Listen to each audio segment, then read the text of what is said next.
चंडीगढ़ में हो गया खेल, वोटों की धांधली से बना भाजपा का मेयर। चंडीगढ़ मेयर चुनाव में बीजेपी की जीत हुई, जबकि संख्या बल इंडिया गठबंधन के साथ था। अब यहां धांधली कहां और कैसे हुई, जबकि चुनाव तो बैलेट पेपर के साथ हुआ था, जैसा कि विपक्ष मांग कर रहा है। चंडीगढ़ नगर निगम चुनाव में बीजेपी के मनोज सोनकर की जीत हुई। मनोज को 16 वोट मिले, जबकि कांग्रेस आपके उम्मीदवार कुलदीप टीटा को महज 12 वोट मिले। आपको बता दें कि चंडीगढ़ नगर निगम में कुल 35 सीटें हैं, मगर ये चुनाव जिस तरह हुआ और इस चुनाव में जैसे वीडियो सामने आ रहे हैं, उनको देखते हुए विपक्ष के नेताओं ने बीजेपी पर चुनाव में धांधली के गंभीर आरोप लगाए हैं। खैर, इन आरोपों में थोड़ी बहुत सच्चाई भी दिखती है। आरोपों की जड़ में वो 8 वोट भी हैं जिन्हें चुनाव के पीठासीन अधिकारी ने अमान्य करार दे दिया और कारण भी नहीं बताया। अब आपको पूरा खेल समझा देते हैं।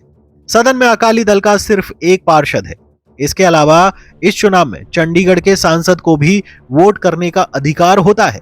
ये सांसद बीजेपी की किरण खेर हैं, यानी कि कुल मिलाकर सीट जो हो जाती है वो 36 हो जाती है। बीजेपी के पास 14 पार्षद हैं, एक पार्षद शिरोमणि अकाली दल का, तो एक सांसद का वोट मिलाकर टोटल 16 वोट हो जाते हैं। जबकि आम आदमी पार्टी के पास 13 पार्षद और कांग्रेस के पास 7 पार्षद हैं, यानी इंडिया गठबंधन के पास 35 में से कुल 20 वोट थे, यानी संख्या बल इंडिया गठबंधन के साथ था। ऐसे में मेयर चुनाव के नतीजे से पहले कयास लगाए जा रहे थे कि आप और कांग्रेस समर्थित मेयर ही चंडीगढ़ की कुर्सी पर बैठेगा, लेकिन यहां तो खेल हो गया। पीठासीन अधिकारी द्वारा खेल करते ही हंगामा हो गया। वहीं सदन के अंदर भी विवाद हुआ। चुनाव प्रक्रिया के दौरान के जो वीडियो सामने आए हैं, उनमें देखा जा सकता है कि पीठासीन अधिकारी मतपत्रों पर हस्ताक्षर करते या कुछ लिखते हुए दिखाई पड़ रहे हैं। विपक्षी दलों का आरोप है कि पीठासीन अधिकारी ने ही मतपत्रों पर निशान बनाए, जिसके बाद उन 8 मतपत्रों को अमान्य करार दिया गया। दिलचस्प बात देखिए, 8 मतपत्रों को अमान्य करार दिए जाने के बाद भी पीठासीन अधिकारी ने कुछ नहीं बताया। खैर, अब पीठासीन अधिकारी इन आरोपों को खारिज कर रहे हैं, लेकिन जो खेल उन्होंने खेला उसके बारे में कोई जानकारी नहीं दे रहे हैं।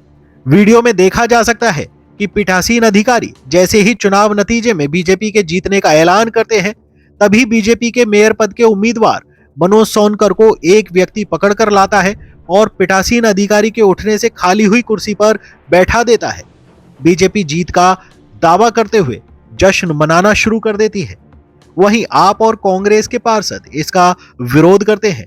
वीडियो में देखा जा सकता है कि एक व्यक्ति बैलेट पेपर यानी मतपत्र को पीठासीन अधिकारी की मेज से उठाकर ले जाने लगता है। पीठासीन अधिकारी इन पेपर्स को वापस देने के लिए कहते हैं। वहीं पुलिस के मार्शल बैलेट पेपर्स को उठाकर ले जाने वाले व्यक्ति के ऊपर लगभग कूद पड़ते हैं और मतपत्रों को छीन लिया जाता है। इसके बाद मतपत्र पीठासीन अधिकारी को वापस कर दिए जाते हैं। पीठासीन अधिकारी भी इन मतपत्रों को लेकर तेजी से बाहर निकल जाते हैं।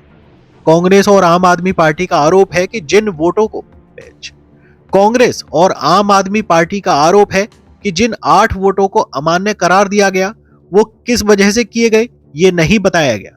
विपक्ष का आरोप है कि इन मतपत्रों के वोट गिनने या अमान्य करार दिए जाने में धांधली हुई है।